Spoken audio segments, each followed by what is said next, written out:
And we are back here for a special segment on Let's Get To. And so for those of you watching and those of you on the segment, this episode's coming out the Tuesday after Jessica and I have been to Minute Maid Park for the ring ceremony and getting to sort of see the banner for the first time. We don't have opening day ticket money. Like, I don't get that kind of money, but I thought it'd be kind of fun to bring some of my very best friends on in baseball who've also kind of had a World Series in their lifetime. And I'm excited to introduce Alex Euclid, who, Alex, I've made you sort of internet famous for. You're the famous guy who sent my grandson stuff after he got booed. Yeah. Which proof that you're a hugely great human being. We have Emily Nyman from the world famous and multi-award winning Breaking Balls pod. Happy to be here. Can't wait. And we have Gary C. Warren, who one of my oldest friends, TV producer. You've seen some of his stuff, such as Dr. Pimple Popper and other things of that stuff. The new one you've got, the whole gold digging thing, that's pretty awesome. Yeah, Bering Sea Gold, airing on Discovery and Discovery Plus. Yeah, there you go. Look, nice little plug. So I think we should just jump right in, and we'll start with Emily on this one. Yankee fan. I get Yankee fans, Emily, because I'm a Cowboys fan. I understand all of the BS that comes with that, but you were definitely experiencing part of when y'all won like 117 World Series in a row. What is your favorite memory from any of the World Series that you were alive that you got to see? I mean, to be honest, like, I didn't grow up in a family like my dad, he went to the Naval Academy, so he's a big Navy fan. Like, but as far as pro sports are concerned, he couldn't really care less about them. So I didn't grow up with that sort of tradition where, like, oh, I watched with my dad and I remember this. So I don't really have that many memories of the late 90s teams. I mean, I basically became a Yankees fan because in 1998, when I was like 12 years old, they won 114 games. So I was like, wow, this team is amazing. This is the team that I really love. My brother, who was a Mets fan because they won in 86 when he was 12, he was heartbroken. But besides that run with the Yankees, I'd say, 2009 was really like in high school when I started watching a little bit. So of course there was nothing but heartbreak there because the run had ended by the time I have like memories of being a fan. Yeah. So then 2009 came around and, I'd have to say, in the World Series specifically, it's tough to say. I mean, he was amazing. The entire playoff was just, I'm a huge A-Rod fan, as most people that know me know. And he got a lot of shit over the years for not really coming through in the postseason, because unfortunately for him, his best postseason before that was in 2004. And we all know what happened there. So this was like his breakout year in the postseason. He had his first World Series home run. He had had like a 200 or 300 OPS plus like throughout the entire postseason run. So I was just thrilled for him. And especially because the first Sports Illustrated article came out like about his PED use in February of 2009. So like this was sort of like, it was a tough year for him and a tough year to be an A-Rod fan. And I don't want to say it's a tough year to be a Yankee fan, because at that point it wasn't tough to be a Yankee fan at all in any respect. So it was really, that's my memories are mostly of him and his run and just being really happy for him, because you know how it is in sports that even though you can have an unbelievable career, if you don't have a championship, even in sports like baseball, where it's tough to, can't do it by yourself. It's like, if you don't have that championship, it's almost like your career isn't as legitimate as some other guys. So getting that ring was really important. Alex, I'm gonna turn it over to you. And before I do want to dispel with what I think is BS. I really hate the fact that it's now become, and honestly, it's a lot of my fan base who like to point out 2020 doesn't count. If any of us would have won 2020, we'd have shit on the wall. We need to put that aside. Like, it was a different year, a weird year, different challenges. And you and I were texting as when the Dodgers won that thing. So just go through some. I mean, you spent a lot of money that night too, buddy. Like, yeah. So, I mean, just to kind of take it back, I remember 2016 losing to the Cubs and the championship series, and then they obviously go on to win the World Series, and that was hard, but it was like, all right, they just broke the curse, like the worst curse ever. So you can kind of clap it up for them a bit. And then 17 comes around and, like you got, you go out and you get Darvish. And for me, and like, I know my friend group and my dad, we were like, well, why didn't we get Verlander? And then we end up losing to Verlander. So that was rough. 2017 was hard. That was easily the hardest loss that I think I've dealt with in the playoffs. Um, 18 when we got the crap kicked out of us by Boston, that was like I saw that coming. Like that team was so good and just put together to win that year, and they did. I would say the years that have been the hardest besides the 17 loss, like Well, 19. don't get negative yet. This is your best Yeah. memory. We're gonna get Okay. dark here in a minute. Okay. Oh, It's trust me, tough I to got not go darkness. there as a baseball fan. It's really tough. Yeah. Yeah. That's how Best it's a default memory. setting. If I Right. could pick one single thing that is the best memory, is when it was going into the ninth of game 6 and they sent Kershaw out to the bullpen, and you're like, oh God, here we go again. And then they didn't have to use him, but the fact that he was out in the bullpen and the camera view of Kershaw running in from the outfield is just by far my favorite thing I've ever seen in baseball. Just to see the guy who's, you Emily, you brought up a great point. The ring, like it's a big deal, and he has it. And now there isn't anything he doesn't have. And to watch a guy who's kind of, I like A-Rod too, but Hey. Kershaw is just, he's the character of Derek Jeter.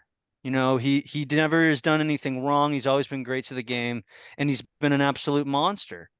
And to see him finally put the bow on getting the monkey off his back and getting the ring, that was the best part of the World Series. Gary, I have good memories of your Cardinals World Series and us talking in a hotel room while we were both at separate festivals. But talk Yes. a little bit about just that Cardinals run that you guys had. Yeah, I mean, if you ask pretty much any St. Louis Cardinal fan what their favorite World Series memory is, providing they're not 70 years old and they weren't like, when Gibby threw it off the mound, you had to change the height of the mound. Anyone else is going to say 2011 Game 6, the David Freese World Series game. I mean, it was magical. And like, you and I, as you've always supported the Cardinals once the Astros went to the AL, fighting the evil Rangers. And we had Rangers fans that were trash talking us, and the trash talk just got so mean. And I was crushed. I was defeated. My wife, my girlfriend at the time, my wife now, she didn't even really want to be around me because I was so crabby and mad. I was like, well, I guess I'll just finish watching this game. And then, to be that last strike, come back, and then start losing again. And then, my Rangers friends again start trash talking, and then to come back again and take that game. I mean, that's all I think about. I barely even remember Game 7. Like, it seemed that once Game 6 was over, the Cardinals had won the World Series, and it was magical.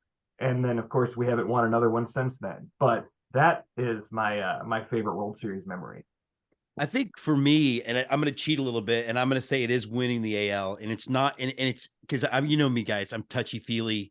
I'm all about that stuff. And I was actually working at a festival, and Gary knows that in the film community, there are not a lot of sports fans, in particular, not a lot of baseball fans. And so all my friends are showing sports up. Ball. Yeah, sports. Yeah. If I hear sports ball, but I got all these people like showing up and putting the Astros caps on, and they were cheering for him because I was. And then like I got to a point where I just had to Jessica to take my phone, and I would just look at her and she would do like this.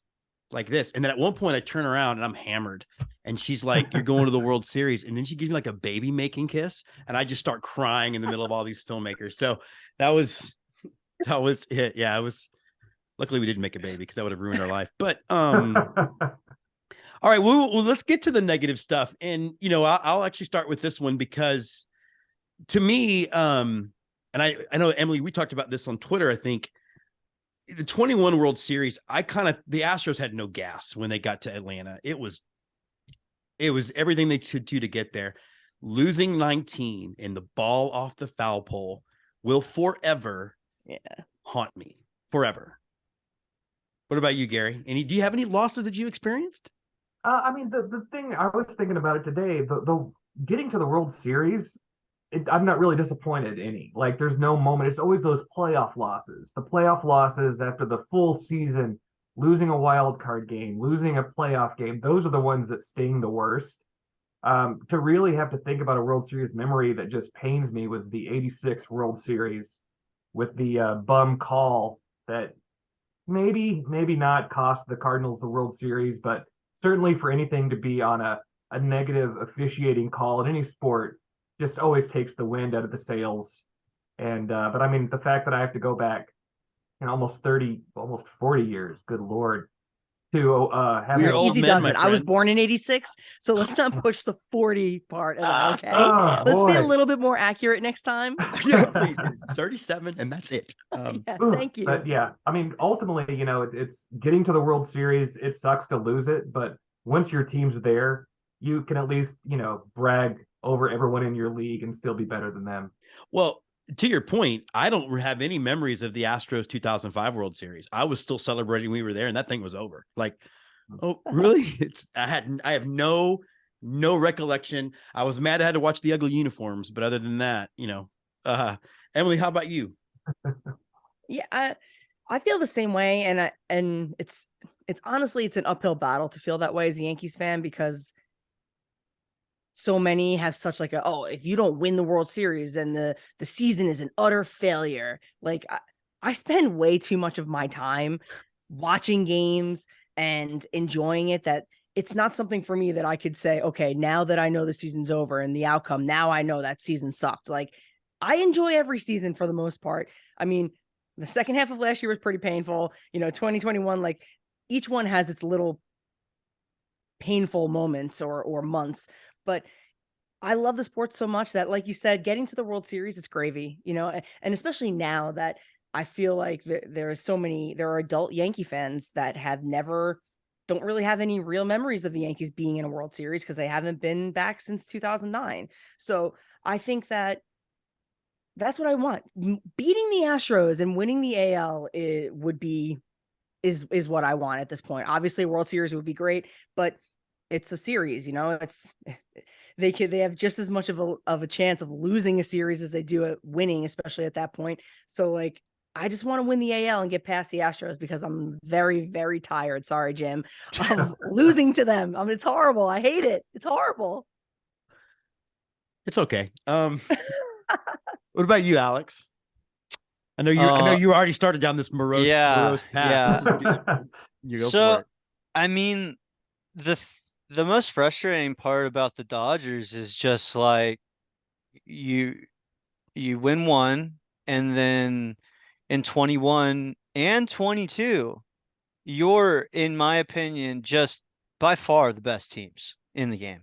And they go out and they prove it by record, and then it takes, how you said it took everything out of the Astros to beat the Yankees when they had to go play against the Braves in the World Series.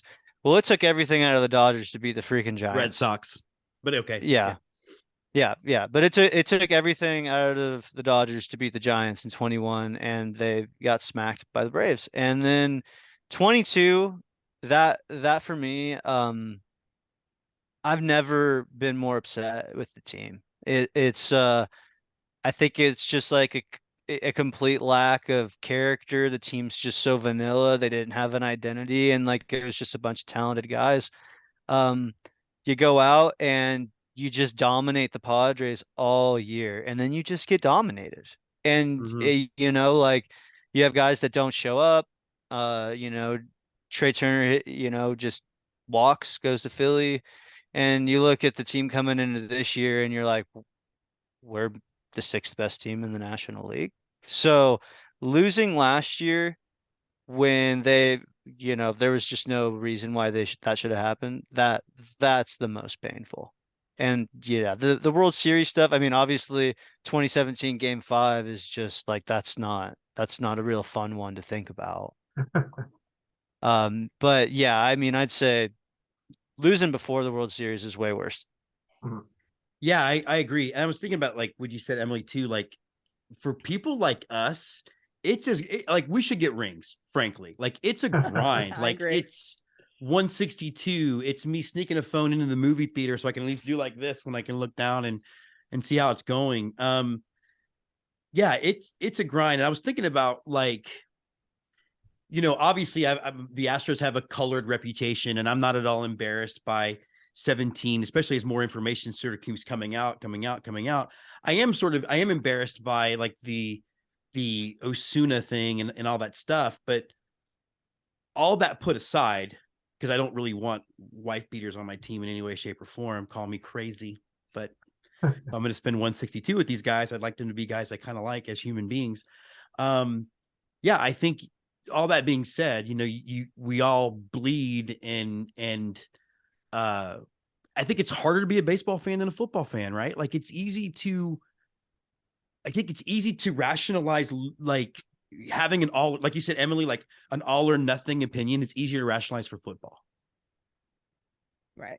Because it's, even though it's a football is what, 4 months, 5 months, because it's only one game. And I know that every game is like 10 games in Major League Baseball, but because of that, it's such a slow burn in baseball that like you can have a horrible month and it is meaningless. It can be meaningless at the end of the day. It doesn't matter. So like to just have this, like, I'm throwing the entire season away because they didn't win. And I get it. Like there may not be that many memorable moments about the season and the team. Like besides Aaron Judge last year, like there's going to be nothing that's very memorable about last year besides that. But like, it still is something that I still look forward to the next season. And if last year was such a failure, the way that people put it, I don't know about them, but like I wouldn't then look forward to the next season. Like that doesn't like click in my head. Like, you know what I mean? yourself? If I had that bad of a time, Yeah. why the fuck would I then want to watch it again? So like I think people, you know how it is. People just need to be critical and super critical, like they're like, Newt Rockney or something. Like, I gotta be really hard on this team because that shows I'm a really smart fan. And it's just like, all right, we get it. Like, just chill out, all right? Stop spending your free time doing this. Although I bet you might not have felt this exact same way the night the season was over. Because I think even all of us, the most positive fan that night, we're like, the hell with baseball, the hell with this team.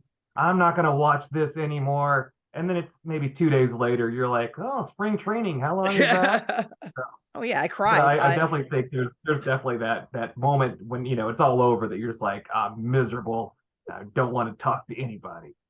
I think I literally cried during Game 3 of the ALCS. I'm not gonna lie. I was sitting there, my fiance's next to me, and I was just like, "Oh, I can't take this." And I just because she and I message a lot, and I want to be like, "Are you okay? Like, I'm really sorry." I mean, but I don't know, like, how soon is too soon? I don't know, because I'm in this touchy feely thing where, hey, I'll be happy my friends won. Oh, isn't that nice? Alex, you had something you wanted to add? Yeah, I think the hardest part about when a season ends is when you don't know what the team's gonna look like next year. Like this year for the Dodgers, like Trey Turner's gone. You obviously, Walker Buehler's gonna be out for the entirety of the season pretty much. And like you just lose these guys. Like, I mean, I'm not a huge Bellinger fan, but I mean that's a key player on the team. And when you just don't know what you're getting into next year after a bad loss, it's kind of like what the heck is going, like, the reason I'm excited for this season is because I really have no idea what the heck to expect from this team. Well, like after 19, it was Garrett Cole and his famous "I'm an agent of myself" thing, which I think people completely misread. Like, he was not scheduled to be interviewed. Somebody caught him in a hallway. It was not fair to him. Or losing Correa last year, it was definitely difficult to look at the future. Now, I have a question for Gary and Emily. I'm a huge Fever Pitch fan. And much I hate Jimmy Fallon. Can you guys watch that movie, or are you just like? Yeah, I watch it all the time. I've never seen it, and I never will. Okay, well, there we go. I love that movie. There's also, like, I think Stephen King co-wrote a book about it. Like, I love Stephen King. I'm not going to read anything he writes about the Cardinals losing the World Series. No. There's a line in the sand. That's it. Just before or after the car wreck. Ooh. Ooh. I think it was after he was probably, on drugs again and thinking, Yeah. oh man, this is great. Yeah, definitely. Okay, I wanted to ask a little bit about this season coming up. Alex, you talked a little bit about it, but Manfred has done it again, and he's changed some rules, some of which I actually like. Some of them which I don't like. I don't mind the bigger bases. Actually, I don't necessarily like banning the shift, but I wanted y'all's take. Like, what is a rule that you guys either love or hate or both? And I guess, Gary, we can start with you. I'm all about the pitch clock. I think it'll be good. I mean, there's too many times where just it's off the rubber, on the rubber, then the batter's in the box, out of the box. We did off and on the rubber for a while until I got a vasectomy. Oh, That's when the baby making kiss was going on. Whoa. But I like that idea. I like speeding up the game that way. I don't like speeding up the game with a ghost runner on second base in inning 10. If you want to do that on inning 16 or 17, fine. Mm-hmm. But the 10th inning, we played this long. Let's keep it going a little bit longer before we're just, I don't know, throwing ghosts on bases. And I don't know, that rule I hate. I wish that if we had ghost runners, we could have a do-over too. If we're gonna have like little league playground rules, just have a do-over. I agree about the pitch clock. I just take the logic of, like, I don't understand if I'm going to pay to go to a game, or, I cover minor league baseball. I went to the Columbia Fireflies. The game was 2 hours and 10 minutes. That felt too short to me for have flown from Austin, Texas. So I wish it would just be a pitch clock when I'm watching on TV and not one when I'm there. You can do that. Alex, how about you, man? I guess my first comment on the pitch clock, I don't have an issue with the pitch clock. I think the one that I do have an issue with is I'm really interested to see what's going to happen with this pickoff thing. Yeah. Like you're trying to tell me I got one, because you get 2 tries, right? And then you can't pick off again. So you pick off twice, the guy just gets second base. So I mean, you're gonna see, I think you're gonna see a lot more stolen bases because of that. And I don't like it in sports when they have different rules in the regular season and the postseason. It really bothers me. And I don't see how you can incorporate that rule in the postseason. The postseason is such a mind game, and like playing on the bases is part of it. And I understand you want to speed up the 162, but you can't speed up the playoffs. So I don't. Not the way they want to cut the commercial breaks. Yeah. But that, and then the same thing, like the ghost runner, I don't like it because when it comes to the postseason, they just get rid of it anyway. So like, I really would just like them to pick rules and just stick with it throughout the whole entirety of the season. That's my big take. I mean, like how football has their like rule in the postseason for like, what is it, overtime, that isn't the same during the regular season. Like that's just not, it's not it for me. Yeah. Emily, I'm curious about your answer to this, because I think you always do a really good job of researching the rules and explaining them on Twitter to people, whether they want to listen to you or not. So I'm curious as to your thoughts on that. I used to feel very strongly about the shift in term when it was just something that fans would talk about. I felt strongly about not banning it, thinking about the implications for the game. And then I sort of came around on it. I didn't sort of came around. I totally came around on it because, I love the DH. And at one point, the DH was a super contentious change that was really polarizing, and a lot of fans hated it. And, it's not real baseball. And I think that it's really made the game better and more entertaining. So I'm not really, I kind of agree. I don't really care for the ghost runner too much, especially because that rule started at lower levels when I was a kid. When I was in high school, we played with the ghost runner, but that's because the sun went down at 6:30. So we can only play so many extra innings in a game. But for these guys, I could, I understand, because now in sports medicine, you're seeing more and more that it's the reps that and the repetition that is hurting guys, and that's what's wearing them down. And in the sport of attrition, and because they play so many games, I can understand why the players are okay with the ghost runner for the most part and all these changes, because they don't want to have to burn through their bullpen. They don't want to have a guy just tire his arm out for an extra inning game in the middle of July against the Pirates. Like, why do they have to do that? You know what I mean? So I agree that I think that it should be later. Like, maybe give them at least one regular extra inning. Give it the 10th inning or even the 11th, and then whatever. Then throw the ghost runner on there. But the base, I think, is a great idea. I kind of don't understand why every level doesn't have the double base like they do in softball and one in foul territory, because the only reason to not have it is to like you're kind of like just asking for a collision. And these guys are moving, the game is moving so fast, and by the end of the season, you know, they start to get a little tired, and that's part of the grind. So like, it's just, they start to get a little sloppier, and that's when like you see guys get their ankles stepped on and all this other stuff. And it's just, the bigger base I think is good. I don't think it's going to change the game that much. And to be honest, with the exception of the pitch clock, maybe, I don't think the game is going to be changed as much as people are thinking it's going to. I think that we're going to get so used to the way that it is very fast, and it's not going to seem that different, with the exception of, oh, wow, like this game was only, you know, 2 hours and 45 minutes, and it's usually a half hour to 40 minutes longer. But that's something that you're going to realize, like in retrospect, like all of a sudden you're going to look at the clock and the game's over at 9:30 instead of 10:30, you know? Well, they did say something like a small percentage of plays would have been changed by the banning of the shift, right? Like, Right. They did say that. And I think one of the cool things about the bigger bases is that it's going to, I mean, how many times you see a guy out by an eyelash? You're going to encourage stolen bases, which I think action on the bases is great. I do think the pickoff thing is, like you said, Alex, is kind of dumb. I'm interested to see how they how that, because I don't think it's going to be as like, oh my God, then it's going to be a green light for stolen bases, because at the end of the day, this is the major league, and these guys are the best players in the world. And these catchers, they are able to keep runners honest, and they're able to put that ball right where that middle infielder's glove is. So it's not going to be as much of an open season. It's not like it's me behind the dish and all I can do is throw to first, and then they go to second. I'm like, fuck. So like, I think that it's going to be okay. I really do. I want to be the umpire that has to walk out and tell Garrett Cole that he has to give up a free ball because he took too long. I'd love to watch that happen.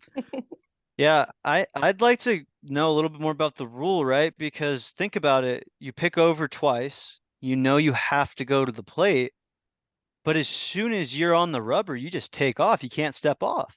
You can't pick off. If he does, it's a balk. You get the base. So you'd have to just completely quick pitch, and then when you're quick pitching, you got to make sure you don't balk anyway. And that's the other thing, they're calling the box out. And I got a question for you, Jim. I mean, what do you think is going to happen with, Rockabye Baby over there? If you listen to Go-Go Astros, you know that me and Andy Tom Chesson hate watching that guy pitch. Throw the fucking ball, man. I hate that shit too. Look, and he's good. And I like, yeah, but I can't do it sometimes. I can't. Yeah. To me, that'll become a game I follow on my phone because it does take forever. Emily, you were gonna respond to Alex about the stealing thing. I think that that the pitch clock is going to, it's like a domino effect, that as far as like the pitcher's timing to home plate is now going to be different. That if they didn't have the pitch clock and they were just doing you can only throw over twice, I think that would pose a problem because you'd have guys that are still in the routine of trying to control the game and control the time, where now they're more focused. Okay, I have to get this pitch off. So they're going to have to get the pitch off fast anyway, and they're going to have to get used to that. So I think that's why those rules are being implemented basically at the same time, because the ability to like manage one, you can then manage the other, and it won't be as much of like, oh God, I usually slow pitch on this count, or I don't think it's really I think that they're going to help each other in that regard. I think it's going to really boost the offense. Like the pitcher not being able to be in the rhythms that they're used to. Like I asked the Luis Garcia question, don't get me wrong, it's annoying, but he's good. So it's like, I think you're going to see, the at least he stays healthy, Lance McCullers. I think I'm not even joking. I think we're probably going to see a guy hit 350 plus this year. I really do. That'll be interesting for sure. Gary, you have any thoughts on that before I go to we have two more questions, one of which is an existential question. Just to bring up Emily's point about the DH, I was one of the people staunch against the DH. There's the entire game between the managers and pinch hitting and everything. And then we get Albert Pujols as a DH hitting 700 home runs, and now I suddenly love the DH. So I think you know, all these rules that some of us like might be against or something, I think we can easily forgive them when it leads to something magical happening. Well, and to your point, there was your dad was upset about rules they changed that are now just commonplace to you. I mean, Right. that is the thing, is it's a game so rooted in the past that sometimes it becomes problematic when discussing it. My kind of existential question on our Yell Fight Suey show, which is a show about college sports with an Aggie, and Longhorn, and a Razorback, we talked about how toxic online fandom has become, where and there's no end to an argument, right? Like, again, Emily, Cowboys fan. So if you're somebody who's never won a World Series, I don't care that mine was 30 years ago or Super Bowl, excuse me. It's still better than your none years ago. So is it just, should I lighten up, or am I watching the decay of American society in front of me? Yeah, I think you are. Okay.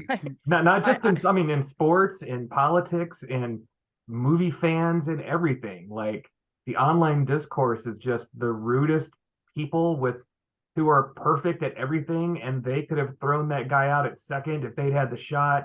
And just it's, you know, you want to be able to interact with people online on Twitter and things like that with other fans, but it's just so disgusting that it's hard to do it and have fun. Yeah, Emily, I know, like, for example, the woman who played Rose in episode 8, like, left social media because of insecure white people. Emily. You know, yeah, I think that I'm someone who loves a good debate and loves to argue. And when I first started using Twitter, I had like a moment where I realized I was like, okay, I'm taking all of this way too seriously. Like, you know, like I'm getting upset and then I'm taking this person really seriously. And like their name is like Astros dude 82525. And it's like, why am I getting so upset by this? Like, so once I like Hey, I told know that myself guy. to just chill, once I just like told myself to chill out, and you know, it's really like I don't care. You know, I'm feel very confident in what I know, and I feel really confident in what I don't know.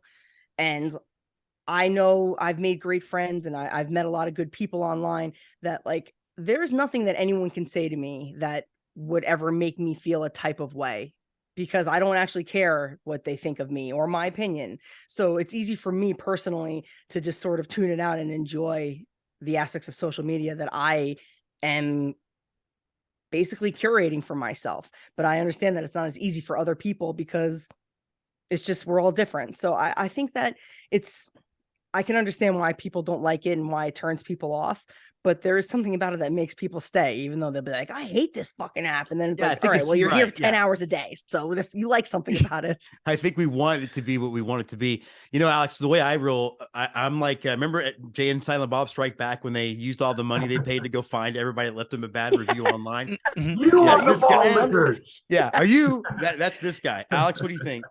I mean, I I love baseball. Don't get me wrong. Dodgers are my team. It's not even close, but I'm so fascinated by just like other people's opinions on players. That's usually my biggest thing. I like opinions on teams, but I think that's like a little bit more, yeah, there's some argument there, but like the record's the record, the person who won's the person who won. So like, how can you really get into the weeds of that? But I'm a huge person who likes to talk with fans and compare players of the past and players on other teams and who he thinks better and why and what's the justification. And I like looking into players and finding out things that like you didn't know, like things like that. So I think Twitter's great for that. And it does get a little nasty sometimes for sure. And it's pretty brutal. Uh, but people like to fan different ways. Like some people like to be super negative, some people like to be aggressively positive. And That's I don't me. think, yeah, I don't think it's fair for anybody to really tell anybody how to be a fan. No, I think that's fair. And I think part of it too is I like Gary, we've known each other a long time. I like to have a good, hearty discussion. I just Yeah. like the idea that there could be some sort of resolution to said discussion. And I'm thinking about like, um, this whole winning these World Series and then the whole scandals that have popped up have really revealed the underbelly of my own fan base. And I get way more embarrassed by these guys. I'm watching one. I'm looking at one right now. I'm trying my best not to out on this show. But Gary, what do you think, man? Yeah, I mean, it's, I wish there was some sort of IQ test for a social media or something, or you have to answer some questions because yeah, anytime you can kind of discuss stuff with real fans, and even if they're, a Cubs fan, I can have a great discourse with a Cubs fan about things as long as there's that, mutual respect and people like the game. But then when you're on there and it's just like people just being stupid and their arguments make no sense, and then they're like this, well, fuck you. I Yeah. looked at your profile. Is that what your dog looks like? Like, I don't know, man. I was just trying to figure out who had a better season, So if we could have some sort of higher class social media, I would be super happy as long as I'm smart enough to be invited. Yes. I like the fact that you all have rivals too, like the Red Sox and the Giants and the Cubs. We don't really have one. And as much as I'm trying to make the Arlington Rangers a thing, it's not catching on like I'd hoped. I did tell somebody that I actually like the Taliban more than I like the Rangers, because at least the Taliban have a point of view, but I don't, that's just me. But you know what? They were rude during the hurricane. All right. Last question. We are at the precipice of a new season, all possibilities. We're going to begin with Gary, then we're going to go Alex, and we're going to go Emily. What is your sort of gut feeling about your season, Gary? The Cardinals ownership have made it plain that they build a team to make to the playoffs and then roll the dice and hope they can go far. So I think the team is going to win the division, and maybe even they can get a bye, but then I don't see them going further than that. But, fingers crossed, things can happen, but I think it may be another year of playoffs and nothing else. Alex? Yeah, I'm thinking for me that the Dodgers probably finish second in the division behind the Padres, and then probably end up playing the Padres or the Phillies in the first round and lose. And then it's Ohtani season. Hopefully. Emily? I think that the Yankees they're gonna win the division. I think that they're gonna end up, it's gonna be Yankees Astros again in the ALCS. And I'm feeling a lot more hopeful than I was last year. People, the team is largely the same, but they didn't have to make that many changes, as much as people don't want to admit that. I mean, they made it to the ALCS at the end of the day, and they won them, I think, 98, 99 games or something like that. So signing Rodon, obviously locking up Judge was huge, but signing Rodon, I think, was like the biggest key signing. They needed another guy like that in the rotation. And we'll see how I want to say they're going to the World Series this year. Sorry, Jim. I'm saying it. I'm really feeling it this year. I think that things are going to fall into place. I think that there's going to be a lot of pressure off Cole in that regard, that it's not just him, and then hoping that Nestor is that guy again, hoping for magic. So I'm feeling pretty positive about this year. It's weird for me because I think the Astros are actually better this season. I think Verlander was kind of a wash with the rest of the pitching staff, and I think that Abreu is obviously going to fill an offensive hole, but I just think it's hard to repeat. I think the nature of the game, the nature of a season. So I'm not going to necessarily bet against history. I see the Astros in the ALCS again, but I don't necessarily see a World Series championship. And I know that some people will get upset with me because I didn't say something about burying me in the H or something. I don't know what I'm supposed to do, but I've been a fan of this team for 47 years. And I'm sorry that you got involved in 2017. All right. That does wrap up you guys being on the show. Can I just, first of all, thank all of you guys, first of all, for being a big part of my baseball fandom, but also taking some time in being on the show. Hey, thanks for having me. Yeah, thanks for having me. Awesome. All righty. Thanks, guys.